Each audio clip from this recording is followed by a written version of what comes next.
Mesdames et messieurs, bonjour et bienvenue à cette autre édition de votre émission Autant le dire. 178 000 consultations ont été réalisées au cours des 5 dernières années à Maghrabi ICO Eye Institute à Obak, dans la banlieue de Yaoundé. 15% de ces opérations étaient entièrement gratuites lors des descentes dans quelques villages du Cameroun.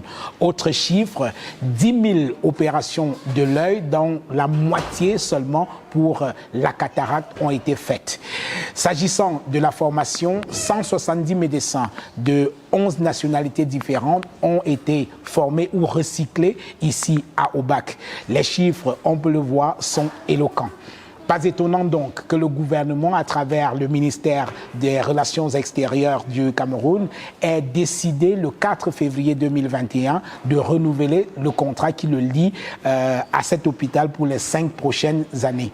En quoi consiste ce contrat? Quel avenir pour l'hôpital Maghrabi qui fait déjà la fierté du Cameroun et de toute la sous-région Afrique centrale? Nous poserons ces questions et d'autres au directeur général de Maghrabi ICO Eye Institute, le docteur Henri Koumbé. Mais avant, nous allons vous proposer d'aller à la découverte de Maghrabi, si vous en avez convenance, à travers ces quelques clichés qui ont été sélectionnés pour vous par Samuel Louis.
Docteur Henri Koumbé, bonjour.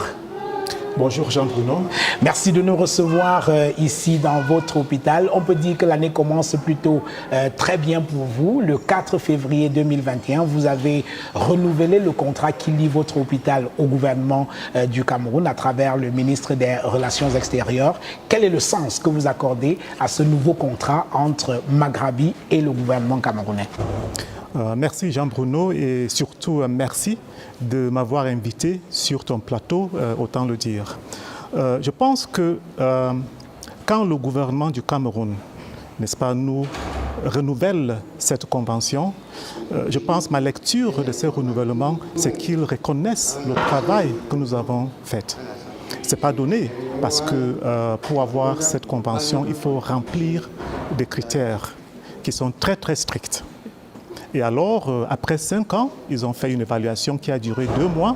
Et à la suite de cette évaluation, ils ont jugé que nous avons fait du bon travail. Alors, en quoi consiste ce contrat, le contrat qui vous lie à l'État du Cameroun? Oui, c'est un partenariat entre notre fondation Africa Eye Foundation, qui est une fondation de droit suisse reconnue au Cameroun. Et ça consiste à un appui du gouvernement camerounais dans notre travail. Parce que vous voyez, je peux déjà vous donner un peu notre philosophie. Tout à fait. Notre philosophie, c'est d'apporter aux Camerounais les soins de qualité de très haut niveau qu'on trouve sur les autres continents, peu importe leur capacité de payer. Donc ça veut dire que mon frère qui vend à la sauvette, vendeur à la sauvette, à Mokolo, et le directeur général de la banque devant laquelle il est en train d'exposer sa marchandise puissent venir ici et trouver satisfaction. C'est-à-dire que vous ouvrez un hôpital qui est, pardon pour la répétition, ouvert à tous les Camerounais, quel que soit leur niveau social. Absolument. C'est ça la vision. Oui. Alors, avant de parler du bilan des 5 dernières années de votre hôpital, docteur Henri Koumbé, revenons un peu sur la genèse de la création de Maghrabi. Quelle est la philosophie qui a sous-tendu la création de cet hôpital? Merci beaucoup. La première chose, c'est le fait que quand le rapport, n'est-ce pas, sur la cécité dans le monde a été publié en 2010, et aussi sur les ressources humaines disponibles, c'est-à-dire le nombre d'ophtalmologistes et le nombre de cataractes, opérations de la cataracte qui ont été effectuées, force était de reconnaître ou de constater qu'en Afrique, surtout l'Afrique francophone, que les choses n'allaient pas. On avait très peu d'ophtalmologistes, et en ce qui concerne la lutte contre la cécité, dont la cataracte est la première cause de cécité dans le monde et dans le Cameroun, qu'on ne faisait pas assez. C'est ainsi que, n'est-ce pas, les promoteurs se sont réunis pour dire, écoutez, il faut qu'on fasse quelque chose, qu'on construise un hôpital avec un standard international qui aura 3 vocations. Premièrement, prodiguer des soins de très haute qualité à tout le monde, comme je disais tout à l'heure. Absolument. Deuxièmement, partager notre savoir-faire, mais surtout notre savoir-être, notre manière de faire avec d'autres professionnels de santé oculaire. Et troisièmement, vu que seuls 20%, maximum 20% des Camerounais qui ont un problème important des yeux, je ne parle pas n'importe quoi, mais vraiment un problème, 20% ont accès à un spécialiste de santé oculaire, peu importe. Et quand je parle de spécialiste en santé oculaire, ça va du grand professeur agrégé, qui est le sommet, n'est-ce pas, des connaissances en ophtalmologie, à l'infirmier, l'aide-soignant qui se débrouille dans un dispensaire en Gokmapubi, quelque part au Cameroun. Tout ça, moins de 20%. Donc, il était question, la troisième vocation, c'est de voir comment est-ce qu'on peut atteindre les 80% qui n'ont pas accès. Et c'est ça qui explique notre volet communautaire ou bien gratuit. Absolument. Alors, aujourd'hui, quand on fait le bilan des 5 dernières années, est-ce que vous pensez avoir atteint les objectifs que vous étiez fixés? Nous avons largement dépassé les objectifs. Parce que après 2 années, en fait, nous avons la convention depuis 5 ans. Mais l'hôpital a ouvert ses portes il y a 3-4 ans. Donc le 4e anniversaire, c'est le mois prochain. Absolument. Alors, les objectifs que nous nous sommes fixés pour l'année 5, donc pour 2022, nous avons constaté qu'après 2 ans, on était en train d'atteindre ces objectifs. Mais ça, nous ne sommes pas contents parce que c'est comme une goutte d'eau dans l'océan. Il y a encore beaucoup à faire. oui, nous avons atteint les objectifs, nous avons dépassé, mais il y a encore beaucoup de travail à faire.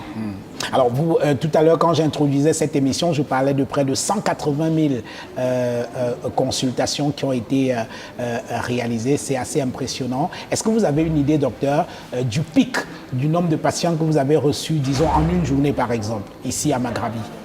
Oui, parce que nous avons eu 2 pics, Oui. mais le plus haut, parce que chaque fois qu'il y a un pic, on célèbre, on partage avec les collègues pour essayer de motiver, parce que c'est beaucoup de travail. Tout à fait. Ici, là, les collègues travaillent beaucoup. Et le pic, c'était en janvier 2020. Janvier 2020. Oui, je crois que c'était le 5 janvier, et on était à 504 patients enregistrés ici à Missé. En une seule journée. Une seule journée. 504 patients. Alors, je vous dis, puisque vous avez posé la question Oui. sur nos objectifs, Oui. la capacité de cet hôpital, quand nous l'avons construit, Oui. quand on a fait, n'est-ce pas, le design, c'était que l'hôpital a une capacité de 500 consultations par jour Oui. et 100 opérations des yeux. Oui. Donc, vous voyez que 2000... Donc vous êtes équipé pour recevoir 500 personnes au moins par jour, Voilà. par jour, et capable d'opérer 100 personnes en une seule journée également. Absolument, oui, c'est ça. C'est assez impressionnant. Alors revenons, docteur, à la création de cet hôpital. Si ce n'est pas indiscret, combien a coûté la construction de cet hôpital? On a vu les images qui sont assez impressionnantes Oui, au début oui. de cet hôpital, et on se dit, mais ça a dû vous coûter les yeux de la tête. Bien sûr, C'est oui, le cas oui. de le dire. Mais ce que je dois dire avant de répondre à la question, Oui. c'est qu'il est très important que nous, les Camerounais, que nous nous mettons dans la tête que la santé, c'est l'une des choses les plus précieuses que nous avons. Absolument. Et donc ça coûte quelque chose. Oui. Ça doit coûter de l'argent. Parce que quand on perd la santé, tout à l'heure, avant de faire cette entrevue, j'ai vu un patient, c'était un cas urgent, qui est devenu aveugle subitement. Alors on doit se battre. Et l'argent, même si c'est 10 milliards, on ne peut pas remplacer la perte de la vue. Donc ça c'est entre parenthèses. Absolument. Mais juste pour dire que, c'est juste pour expliquer que quand on a fait l'investissement ici, c'est parce que les promoteurs, n'est-ce pas, ont jugé que la vue, certains disent que la vue c'est la vie, ont jugé que c'était très important. Ouais. Alors, ce que vous voyez ici à l'hôpital, l'infrastructure, le matériel, la formation du personnel, c'est plus de 10 millions de dollars. Donc, 10 millions de dollars, c'est les milliards, c'est 6... 10 millions de dollars autour de 5 millions, 6, 7 milliards Merci. de francs CFA. Oui, oui. Oui. Alors, dans vos... Oui, docteur. Oui, et je voudrais dire Oui. que, parce que c'est très important de reconnaître, Oui. beaucoup de personnes me posent la question, Oui. mais Maghrabi, c'est quoi ça? Oui, D'où vient ce nom? absolument. Alors, les 10 millions de dollars dont on parle, 70%, c'est un financement de ce monsieur Maghrabi, qui est l'un des principaux promoteurs de cet hôpital. Donc, il a mis 7 millions de dollars ici pour qu'on puisse savoir ce que nous avons. Il est égyptien, Oui. sans compter son propre temps, parce que s'il doit, n'est-ce pas, nous facturer le temps, les déplacements qu'il vient ici, Oui. son personnel qu'il envoie ici pour nous, n'est-ce pas, épauler. Oui. Donc, nous sommes peut-être dans les 12 millions, 13 millions. Voilà. Alors, docteur, dans les statistiques qu'on évoquait en début de cette émission, 15% de vos consultations sont totalement gratuites. Alors, c'est assez impressionnant quand même, 15% quand même de consultations totalement gratuites. C'est vrai que vous êtes un hôpital, mais ce n'est pas l'armée du salut quand même. Comment vous faites pour remplir vos charges, pour supporter vos charges avec un tel niveau de gratuité? Alors, la réponse, Oui, n'est-ce pas, le premier volet de ta réponse, c'est tes premières phases lors de cet entretien. oui, Le renouvellement de l'accord avec le gouvernement. avec le gouvernement. Oui, Puisque nous avons quelques avantages financiers, ça veut dire que tout le matériel que vous voyez dans cet hôpital, nous avons acheté ça à l'étranger et on n'a pas payé la douane, on n'a pas payé de TVA. Donc ça fait en sorte que nous, par obligation, on doit voir comment est-ce qu'on peut aider l'État à traiter ses citoyens. tout à fait. Parce que c'est l'argent, c'est l'impôt de M. Jean-Bruno Tagné qu'on a utilisé pour pouvoir dédouaner ce matériel. Oui. Bon, lui, il peut payer sa consultation, mais il y a une maman, n'est-ce pas, à Evodoula, qui ne peut pas payer sa consultation. Donc, on doit voir comment. Donc, ça, c'est d'une part. Donc, c'est les Absolument. partenariats. Oui, oui. Nous avons le gouvernement qui nous appuie. Nous avons également d'autres partenaires.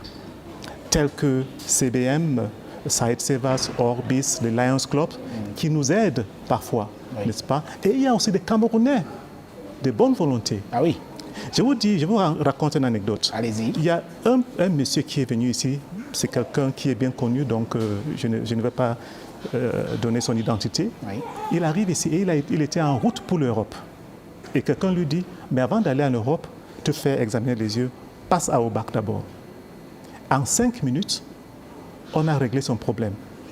Et il me dit, alors qu'il était en train d'aller en Europe. Il me dit, docteur, je devais prendre mon épouse, moi-même, le billet d'avion, l'hôtel, et vous avez fait ça pour des miettes. Oui. Sur place, il nous a fait un chèque de 200 000 francs. Il a dit, docteur, je sais qu'il y a des gens qui viennent ici qui ne peuvent pas payer ce que moi j'ai payé. Absolument. Et c'est comme ça que ça a commencé. Donc il y a des Camerounais, il y a des étrangers qui viennent, ils disent, non, vous faites du bon travail, voilà 1 million, voilà 5 millions, voilà. C'est cet argent que nous utilisons pour aider les gens qui ne peuvent pas payer, y compris les consultations dans les villages, dans les communautés. Absolument. Alors, vous parliez de près de 10 000 opérations qui ont été réalisées dans cet hôpital et la moitié concerne la cataracte. Et tout à l'heure, en début de cette émission, vous disiez que c'est l'un des problèmes de vue que les Camerounais ont le plus. Comment cela s'explique? D'abord, commençons par dire c'est quoi la cataracte?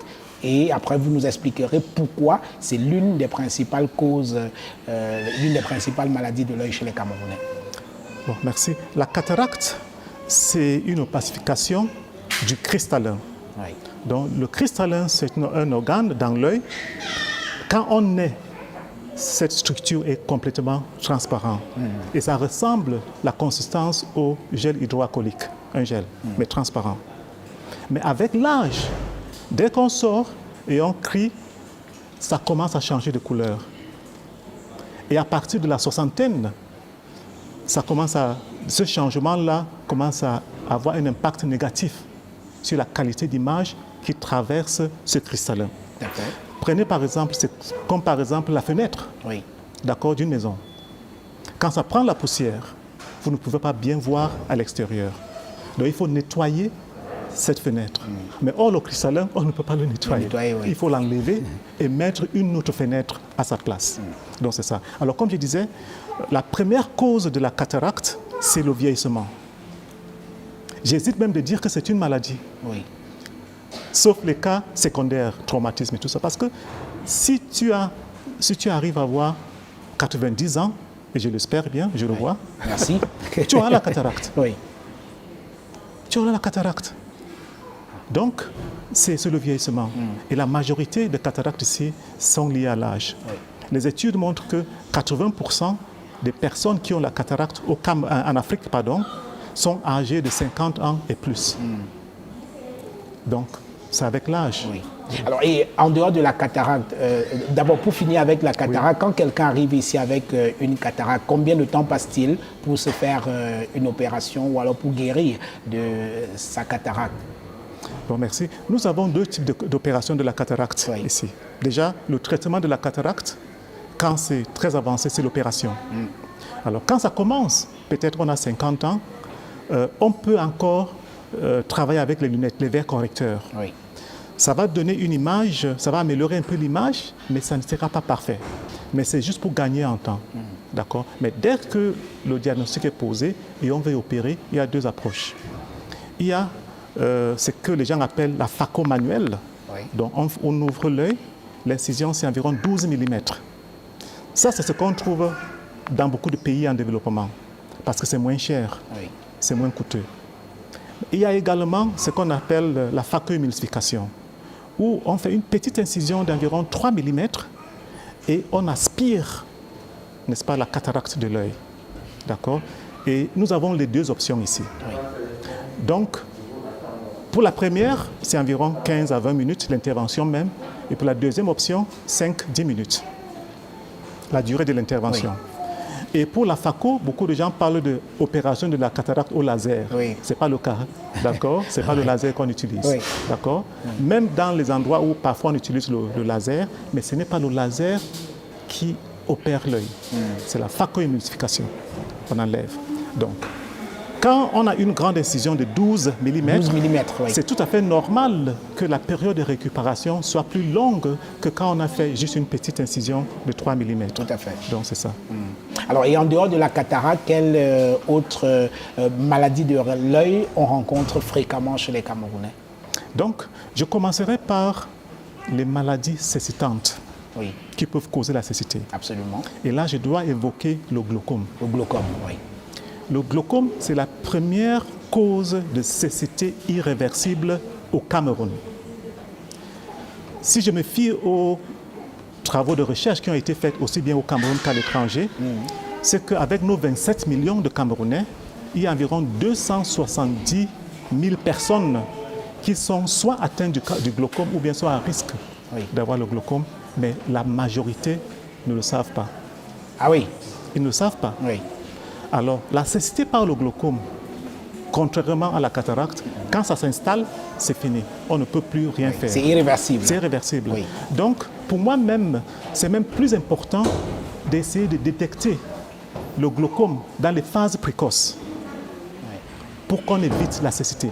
Parce que la cataracte, quand tu es aveugle, même après 5 ans, on peut te redonner la vue et tu vois très bien. Mais le glaucome, c'est parti. Oui. Donc ça, c'est l'une des raisons principales pour nos sorties dans les villages, parce qu'on veut découvrir les gens qui ont le glaucome à un stade précoce et ils ne le savent pas, parce que ça ne fait pas mal, ils voient bien, tout va. Oui, oui. Alors, docteur, qu'est-ce qu'il faut faire pour une meilleure santé de l'œil chez tous les Camerounais et surtout chez les enfants? Comment faire pour préserver sa vue? D'accord. Je commencerai par les enfants. Oui. Parce que nous sommes là, dans le service Oui, d'ophtalmopédiatrie. voilà. Donc derrière moi, c'est le service d'ophtalmopédiatrie. Alors justement, avant de continuer, Oui, docteur, est-ce que vous recevez de plus en plus d'enfants qui ont des problèmes de vue? Des problèmes Absolument, oui. Ce service d'ophtalmopédiatrie, c'est l'un des services les plus sollicités dans cet hôpital. Qu'est-ce qui peut justifier que beaucoup d'enfants aient des problèmes d'yeux Voilà. étant si jeunes? La première, c'est l'hygiène de vie, le mode de vie. Oui. Ce que nous voyons ici, l'une des principales raisons pour lesquelles les enfants viennent ici, c'est les erreurs de la réfraction et surtout l'astigmatisme. L'astigmatisme, ça veut dire que normalement, la surface antérieure de l'œil est rond comme un ballon de football. Oui. L'astigmatisme signifie que ça commence plutôt à ressembler à un ballon de rugby Oui. ou bien d'un œuf. Il y a une déformation. Une déformation. Et pourquoi cette déformation? C'est parce que les enfants passent le temps à gratter l'œil, n'est-ce pas? Il y a une petite démangeaison, on fait cela. Et en le faisant, on est en train de déformer l'œil. Et au lieu d'être rond, ça commence à ressembler à un ballon de rugby. Donc c'est très important pour nous les parents, les professeurs dans les écoles, de prêter attention à cela. Que les enfants ne se frottent pas les yeux. Il y a des astuces très simples pour essayer de pallier à tous ces problèmes-là.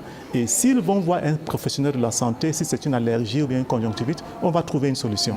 Donc il faut éviter l'astigmatisme. On peut le faire. La deuxième chose, et ça c'est surtout les garçons, c'est le traumatisme oculaire. Parce que les garçons, ils sont très hyper. Et il y a les projectiles actifs et on joue avec les projectiles. Et c'est très dangereux. Chaque semaine, je vois au moins un enfant ou bien un parent qui a été blessé par le traumatisme. Depuis le début de cette année, j'ai vu 2 personnes. Un couteau.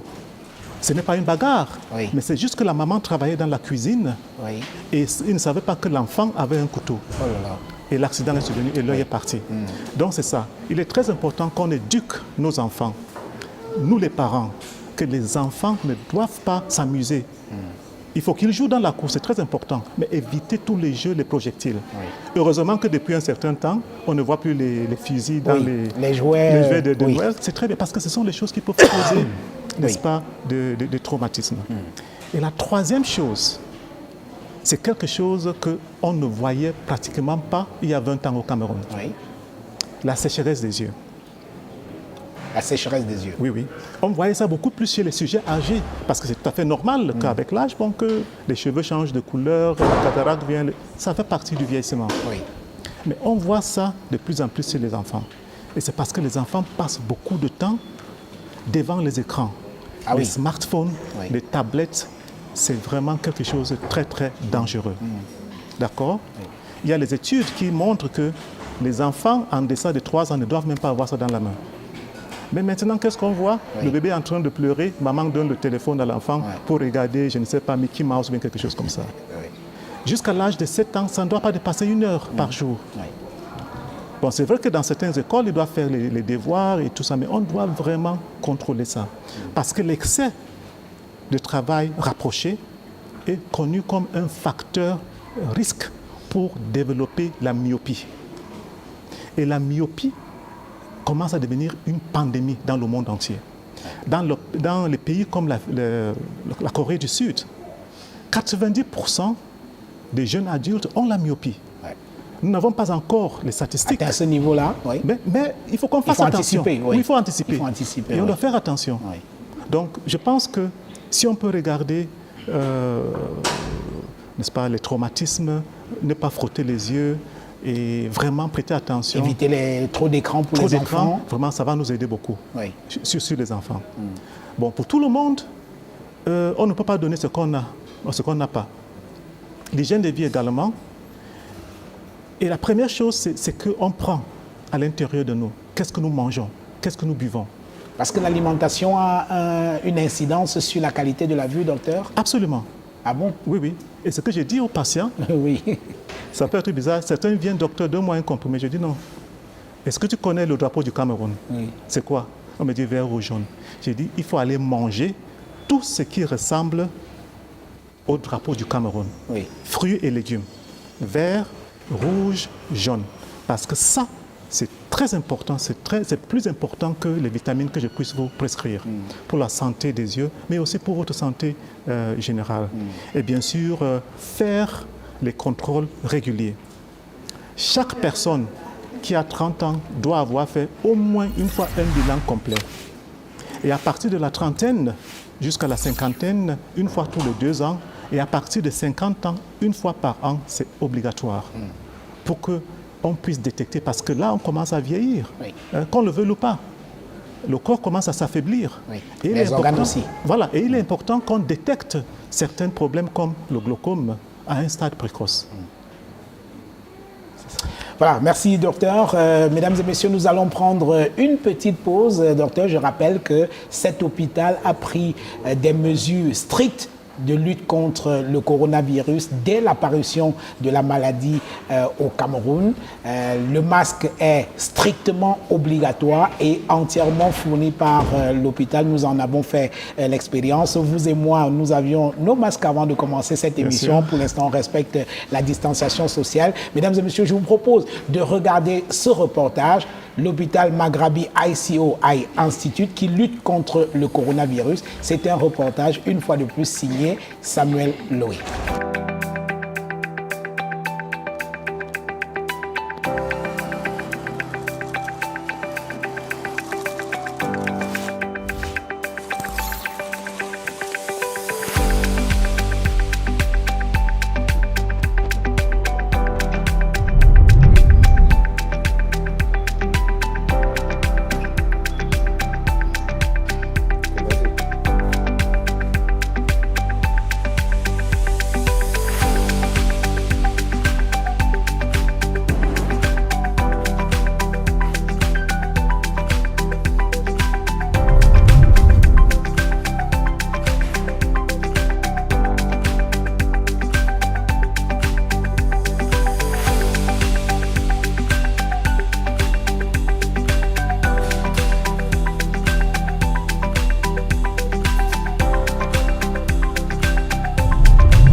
Madame, Bonjour.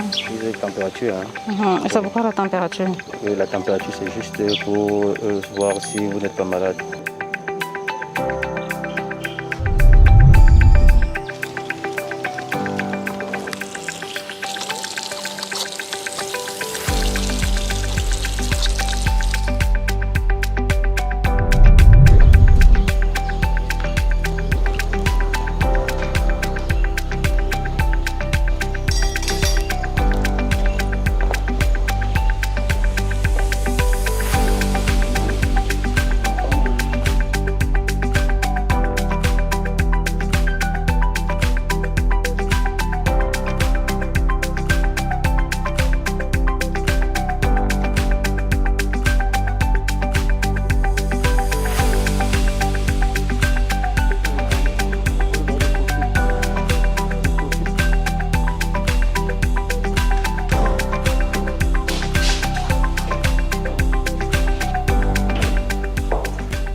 appuyer le fond. Voilà.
Voilà, mesdames et messieurs, retour dans cette émission avec notre invité, le docteur Henri Koumbé. Il est le directeur général de l'hôpital Maghrabi ICO Eye Institute, ici à Aubac, dans la banlieue de Yaoundé. Vous venez de regarder donc un reportage sur comment cet hôpital essaye de se préserver contre le Covid-19 depuis l'annonce même, l'arrivée même de cette maladie au Cameroun. Nous allons poursuivre cet entretien, docteur, et tout à l'heure, dans vos explications, vous parliez de l'accès à un médecin ophtalmologiste au Cameroun et seulement 20% de Camerounais qui avaient la possibilité de rencontrer un médecin. Pourquoi? La première raison, oui, c'est que pour faire ce que nous faisons d'une bonne manière, c'est un travail d'équipe. Il faut bien sûr un ophtalmologiste ou bien des ophtalmologistes. Il faut un technicien spécialisé en ophtalmologie. Il faut des réfractionnistes, puisque nous n'avons pas encore d'optométristes assez au Cameroun. Il faut des maintenanciers. C'est un travail d'équipe. Alors la première raison, c'est que nous n'en avons pas assez. Pas assez d'ophtalmologistes, pas assez de techniciens, pas assez. Actuellement, nous sommes environ 130 ophtalmologistes sur l'étendue du territoire. 130 sur tout l'étendue du territoire du Cameroun. Oui. Ce n'est pas beaucoup, hein? Très peu. Oui. Parce qu'en Allemagne, Munich, Oui. la ville de Munich a plus de 100 ophtalmologues. Rien que la ville de Munich. Rien que la ville de Munich. D'accord? Donc ça, c'est la première chose. La deuxième chose, c'est que c'est la répartition, la distribution d'ophtalmologistes. Oui. Donc ils ne sont pas partout. Nous sommes, j'ai fait partie, Oui. majoritairement dans les grandes villes. Et la troisième chose, c'est que il faut nous outiller. Parce que c'est une chose de nous former et de nous affecter, mais il faut du matériel, le minimum, pour pouvoir travailler. Oui. D'accord? Donc c'est ça. Et dernièrement, il est très important que nous n'attendions pas dans nos formations sanitaires. Oui. Il est important d'aller vers les patients. La stratégie avancée. Parce que beaucoup de gens ne viennent pas parce qu'ils ne savent pas qu'ils ont un problème. Oui. Mais c'est toi, le spécialiste, qui va regarder, tu vas dire, écoutez maman, il y a un problème et il faut qu'on fasse quelque chose. Oui. C'est la raison pour laquelle vous organisez régulièrement ces descentes dans les villages pour essayer de faire des consultations, pour ramener... Alors, à chacune de ces consultations, vous réussissez à détecter des cas de maladie ou alors de malades qui s'ignoraient. Bien sûr, oui, évidemment. Beaucoup. Oui. Oui. Et dans les villages, quels sont les cas fréquents des maladies ophtalmologiques qu'on rencontre? Alors, la première, c'est la cataracte. Oui. Vraiment. Et la deuxième, c'est le besoin de lunettes de lecture. Oui. Parce que très souvent, nous ciblons les gens du troisième âge quand nous allons dans ces communautés. Ça, c'est notre priorité. Pour plusieurs raisons. La première, comme je disais tout à l'heure, 80% des problèmes visuels sont dans les gens qui ont 50 ans et plus. Et deuxièmement, nous jugeons qu'une maman de 70 ans, c'est plus difficile pour elle de se déplacer de son village pour se faire consulter qu'un jeune de 20 ans. Absolument. Bien sûr, si le jeune de 20 ans a des problèmes, on va s'occuper de lui. Mais notre priorité, c'est ces gens-là. Donc il y a la cataracte, il y a le besoin des lunettes. Alors, nous avons appris que vos patients ne viennent pas simplement du Cameroun, ce ne sont pas simplement les nationaux. Oui. Il y en a qui sortent également des pays de la sous-région. Est-ce que c'est une information que vous confirmez? Absolument. Oui. Pas plus tard qu'hier. Oui. Oui. Ah oui. Alors, et qu'est-ce qui explique cet intérêt des gens pour cet hôpital, des gens qui sont d'autres pays et qui viennent se faire consulter ici chez vous? Bon, très bonne question. Oui. Je pense que, alors probablement, Oui. peut-être ils ont entendu parler de nous, de ce que nous faisons, de la qualité du travail. Peut-être il y a des proches qui se sont fait consulter ici et qui leur ont dit qu'écoutez, il faut aller là-bas. Ça peut aussi être, comme vous disiez tout à l'heure, Oui. les professionnels que nous avons formés, Tout à fait. ressortissants de ces pays-là, qui leur disent qu'écoutez, messieurs, je pense qu'il faut aller au Cameroun pour traiter votre mal. C'est ça. Oui. Alors parlons un peu, parce qu'on sait qu'un hôpital, la qualité d'un hôpital, c'est certes son personnel, mais il y a également le plateau technique. Oui. Parlons un peu du plateau technique de Maghrabi, docteur Henri Koumbé. Est-ce que vous avez un plateau technique de qualité qui vous permette de réaliser vos objectifs? L'élément le plus important Oui. dans notre plateau technique, ce n'est pas les appareils, Oui. c'est le personnel. Mais il faut aussi avoir le matériel quand même. Hein. Absolument, oui. Voilà. C'est le personnel. Oui. Et parce que je dis que la force de cet hôpital, c'est vrai, nous avons un plateau technique. Qu'il y a les appareils ici qu'on ne trouve nulle part en Afrique centrale. Nulle part. Oui. Mais les appareils seuls ne peuvent pas satisfaire les patients. Oui. Il faut que le personnel ait une certaine empathie, qu'il s'occupe bien des patients. Et parce que, vous voyez, je suis médecin, mais chaque fois que moi je pars dans un hôpital, je suis angoissé. Oui. Même si c'est pour visiter un proche, on est stressé. Alors la première chose, c'est de faire en sorte que les gens qui viennent à l'hôpital se sentent à l'aise. Et là, pour certaines maladies, 80% c'est parti. D'accord? Oui. Bon, pour le plateau technique, nous avons un plateau technique formidable. Nous avons un plateau technique pour la rétine. Nous avons un plateau technique pour faire la chirurgie, la correction de la vue au laser. Pour l'ophtalmopédiatrie, pour faire les opérations des yeux chez les enfants. Et les appareils que vous voyez ici, c'est exactement les mêmes appareils qu'on trouvera dans les grands centres de l'autre côté. Dr Maghrabi, qui a mis 7 millions de ses dollars dans cet hôpital, il est propriétaire de plus de 30 hôpitaux des yeux. Et ça, c'est un hôpital à but non lucratif. Mais les mêmes appareils qu'il a dans ses autres hôpitaux, dans le Moyen-Orient et en Afrique du Nord, c'est ça qu'il a, n'est-ce pas, acheté pour misser. Oui. Donc, c'est le top du top. Oui. How will you see this hospital in the next 10 or 20 years, doctor? Thank you very much, Mr. Jean-Bruno Tanier. I think in the next 5 to 10, 20 years, Yeah. we have some very clear objectives. The very first one is that, like I said earlier on, the burden of work, the amount of work that we have to do is a lot, and we can't do it alone. Just a few minutes ago, we were talking about patients coming from other countries and people coming from other regions in Cameroon. Yeah. Bamenda, Marwa, Bertois. It's too far. So one of our first objectives is to build annexes, branches of this hospital in other cities, in Cameroon, but also in neighboring countries. Yeah.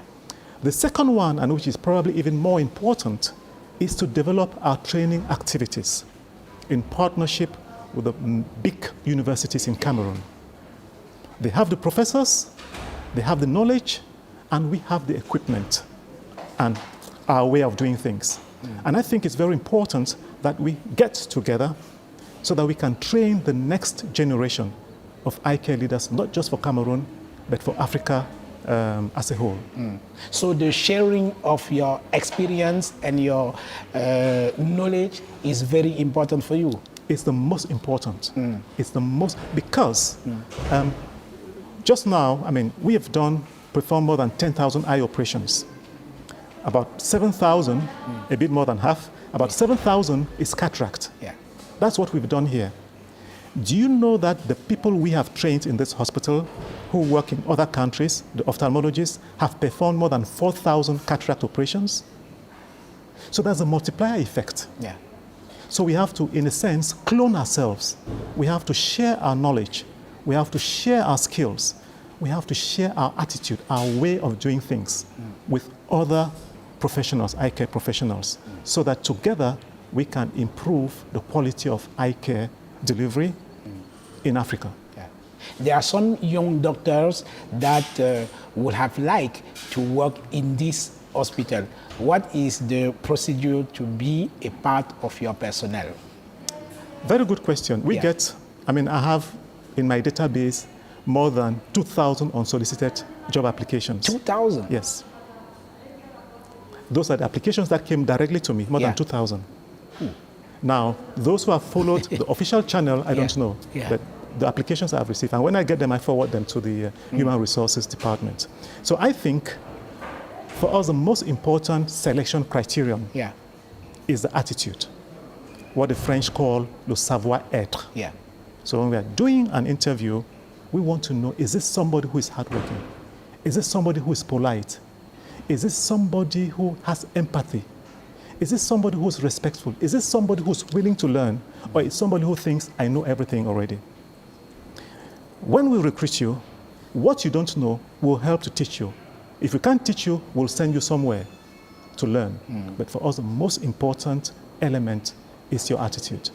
And then, once if you think that you have the right attitude, you've probably visited the hospital, you've seen how our doctors relate with patients. Yeah. You see how our nurses relate with patients, how the administration, how the security guards, how the cleaners, everybody attends to patients, and you think that you can deliver that, you just make an application.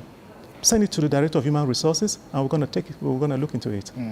What is the relationship between you and the people of this area, Obak, where you build this hospital? Our relationship with the people of Obak village and even the neighboring villages is very cordial. Yeah. This is a sense of pride for them. Yeah.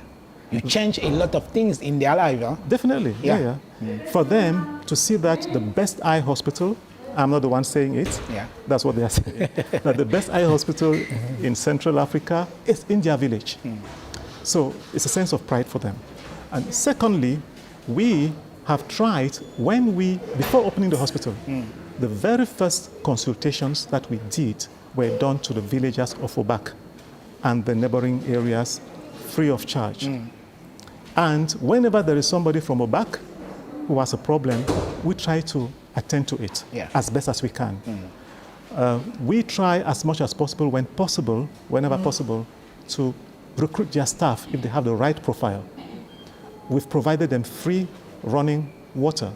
The same water that we use in the hospital, which is treated in our facilities, we have created a tap outside the hospital where they can fetch as much as they want.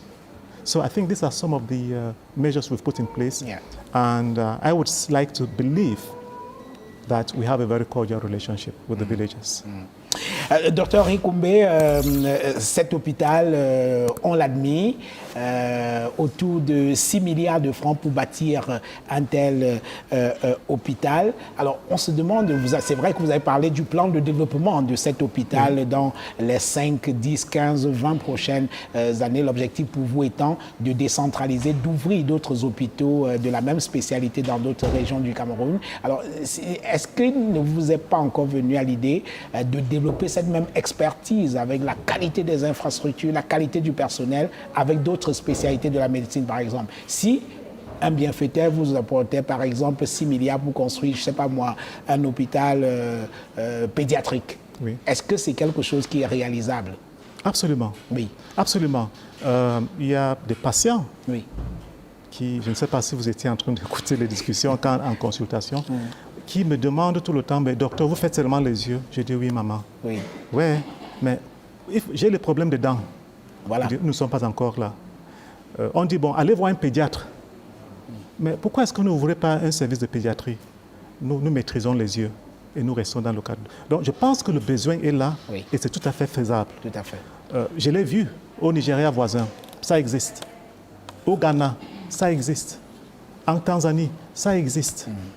Au Kenya, depuis 3 décennies et poussière, ça existe. Bon, là, je cite les pays que j'ai visités et les structures que j'ai visitées. Oui. Pourquoi pas le Cameroun? Et ça fonctionne ici. Oui. Je pense que, premier ingrédient, il faut avoir la vision. Il faut déjà voir que quelque chose comme ça est faisable. La deuxième chose, c'est de travailler et d'y croire. Parce qu'on peut avoir une vision et dire non, non, vraiment, je ne peux pas. Je vous raconte. Oui. Quand j'ai décidé de participer dans ce projet, où il n'existait rien, ça c'était un champ de cacao. Oui. Décembre 2011, c'était un champ de cacao. Et on me dit que, mais tu veux laisser tout ce que tu as fait, le travail que tu fais de l'autre côté, et tout ça, ta carrière internationale et tout ça, pour entrer au Cameroun dans un projet qui n'existe pas. Et ce n'était pas mal intentionné. C'était vraiment des soucis. Des confrères qui sont au Cameroun me disent, Henri, vraiment... La peur de l'inconnu. La peur de l'inconnu. Oui. Les membres de la famille. Mais quand j'ai vu ce que les promoteurs ont eu à réaliser ailleurs, je parlais tout à l'heure du docteur Maghrabi, 30 hôpitaux et poussières. Quand j'ai vu, je me suis dit, non, on peut le faire. Pourquoi pas le Cameroun? Donc, il faut y croire, il faut avoir la vision, il faut y croire et il faut se battre. Et c'est très difficile. Donc, il faut être prête à amortir la douleur, tout ce qui va avec. Mais à la fin, c'est comme la grossesse. Oui. Hein? Les 2-3 dernières heures sont très difficiles, mais à la fin, on a un joli bébé. Oui, la satisfaction d'avoir le bébé. Voilà, oui. c'est ça. Alors, docteur Henri Koumbé, j'ai rappelé, voilà, vous êtes le directeur général de cet hôpital et vous n'êtes pas directeur général de cet hôpital pour rien. Votre modestie dut-elle en souffrir? Je vais rappeler que vous êtes médecin ophtalmologiste, vous l'êtes depuis 2002 et votre spécialité, c'est la chirurgie de la rétine.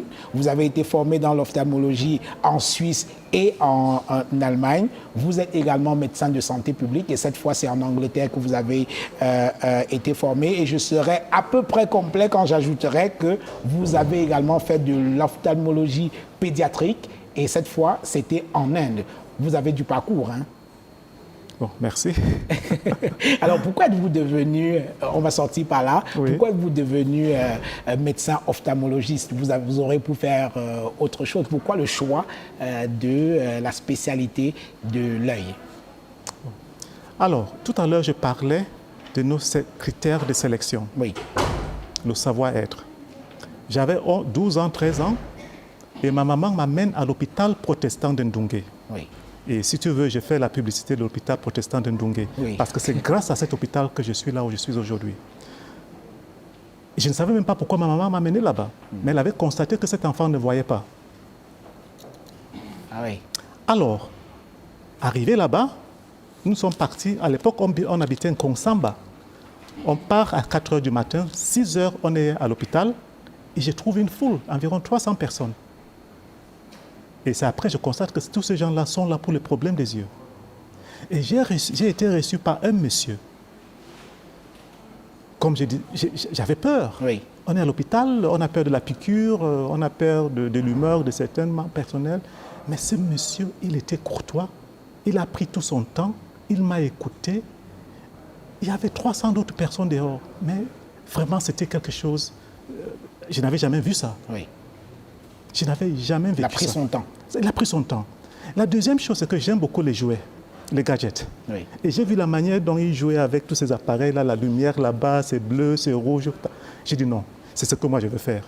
Je ne savais même pas qu'il fallait d'abord être médecin pour faire... Non, j'ai dit que c'est que ce papa-là a fait. Oui, c'est ce que j'aimerais faire plus tard. Parce que je suis rentré avec un bout de papier. On a écrit les choses là-bas, plus, moins... C'était l'ordonnance, je ne savais même pas ce que... Je suis allé voir un opticien, on m'a donné ma première paire de lunettes. Et j'ai dit que ce que ce papa a fait, c'est ça que moi aussi je veux faire. Donc, à 12 ans, vous aviez déjà une idée de ce que vous vouliez faire dans la vie et vous êtes devenu médecin Et ophtalmologiste. donc, on ne sait pas la Oui. personne qui vous observe, Jean-Bruno. Oui. Tu es devant l'écran de télé, tu ne sais pas que tu es en train d'influencer un enfant qui demain va dire que non, papa veut que je devienne médecin, mais moi je veux faire ce que ce monsieur-là est en train de faire à la télé. Oui. On nous observe partout. Donc, tout ce que nous faisons, essayons de tout faire, de bien le faire. Parce que comme ça, on peut influencer d'autres personnes. Docteur Ekoumé, merci. Merci infiniment de nous avoir reçus dans votre hôpital. Vous transmettrez nos amitiés à tout votre personnel ici à Maghrabi et beaucoup de courage. Merci beaucoup, Jean-Bruno, et c'est vraiment un grand honneur pour moi de participer sur votre plateau, Autant le dire. Merci beaucoup. Merci beaucoup. Mesdames et messieurs, merci. C'était Autant le dire avec le docteur Henri Koumé ici à Aubac, à Maghrabi ICO Eye Institute. Je vous donne rendez-vous la semaine prochaine avec un autre invité. À bientôt.